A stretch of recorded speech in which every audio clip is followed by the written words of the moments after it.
Өзгөн шаарынын жаңы мэрине кылмыш иши козголгон. Жаңы жетекчи 2014-жылы Өзгөн районундагы үй бүлөлүк дарыгерлер борборунда иштеп жаткан учурда кызмат абалынан кыянаттык менен пайдалануу боюнча тергөө иштери жүргүзүлүп кылмышы аныкталган. Кылмыш жаза кодексинин 304-315 беренелери коюлган. Ага карабай Мухтаржан Халматов үстүбүздөгү жылдын 17 апрелинде Өзгөн шаардык кеңешинин колдоосун алып мэрлик кызматына дайындалган. Жетекчинин эски жагдайын биздин чыгармачыл топ иликтөөгө алып көргөн. Колубуздагы документке байланыштуу Өзгөн шаарына жаңы дайындалган мэр Мухтаржан Халматовго кылмыш иши козголгону тууралуу маалыматты аныктоо үчүн кайрылдык. Бирок бизди кабыл алар замат соттун токтомун кайдан алганыбызга атка минер кызыкты. Ошол эле учурда айрым адамдардын атайын буйрутмасы болушу мүмкүндүгүн айтып шектенип жатты. Жеңилген тарап мындай өзүнө мындай эркекче дагы жеңилдим деп билиш керек да. Азыр эми мындан нары дагы эми иштеген кишини ошентип эми боло берет экен да. Боло берсин. Эми бирок мен өзүмдүн мына жерим ак.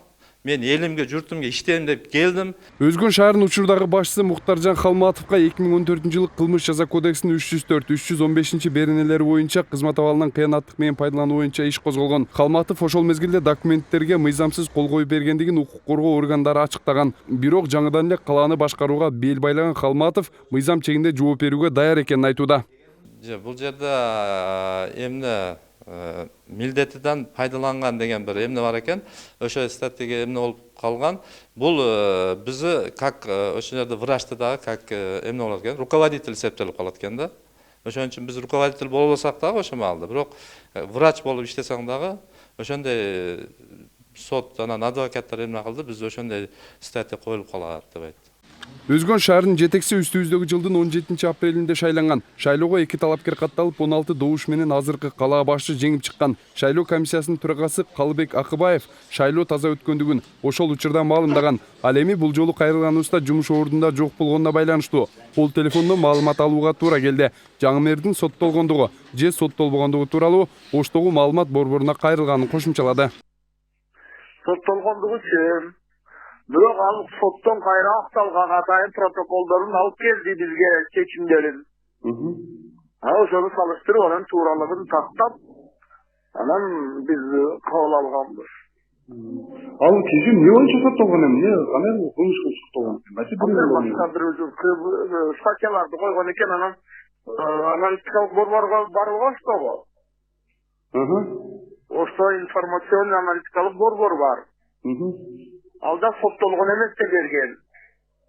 Ага биз ишенбей кошумча запрос кылдык. Запрос кылсак алар дагы таза деп берди. Анан соттолгондугу жөнүндө өз дагы бир кагазды алып келип актап, мындай кыскартылган, таза деген. Ал эми район башчысы Бактыбек Айылчиевге кайрылганыбызда жаңы жетекчинин үстүнөн айрым жарандар арызданганын да билдирди. Мындан улам шаар башчысына козголгон иштер кайрылган арыздар боюнча атайын кызматтар иликтөөсү керектигин айтып тим болду. Бул маселе боюнча бизде эми өзүңүздөр билесиздер да, мыйзам чегинде шаардын мэрине коюп атканда булардын баардык документтери текшерилет. Текшерилип, биздин өзүбүздүн райондук жанагы БШКнын мүчөлөрү катары комиссия менен текшерилип берилип туруп анан кийин чыгат да. Анан бул кийин биздеге бир арыз менен кайрылышыптыр. Жогору жактан бизге келген. Ошонун негизинде биздикилер бизде мына аппарат башчысы сиздер менен чогуу булар документтерин карап, бүгүнкү күндө карап ошонун мыйзамдуулугу, мыйзамсыздыгы жөнүндө өздөрүнүн ойлорун билгизип атышат да. Анан эми менин ошол көз карашыма караганда мамлекеттик кызмат катары бул киши 27 жылдан бери иштеп келет да, медицина тармагында. Мухтаржан Халматов 2014-жылы Өзгөн районунда үй бүлөлүк дарыгерлер тобунда эмгектенип турган. Ошол учурда айрым документтерге кол койгон үчүн кылмыш иши козголгонун өзү да моюндоодо. Эскерте кетсек, шаардык кеңештин 31 депутатынын 16 депутаты азыркы калаа башчысына добуш берген. Таткашардан Адилет Нушанбаев, Нур Ньюс.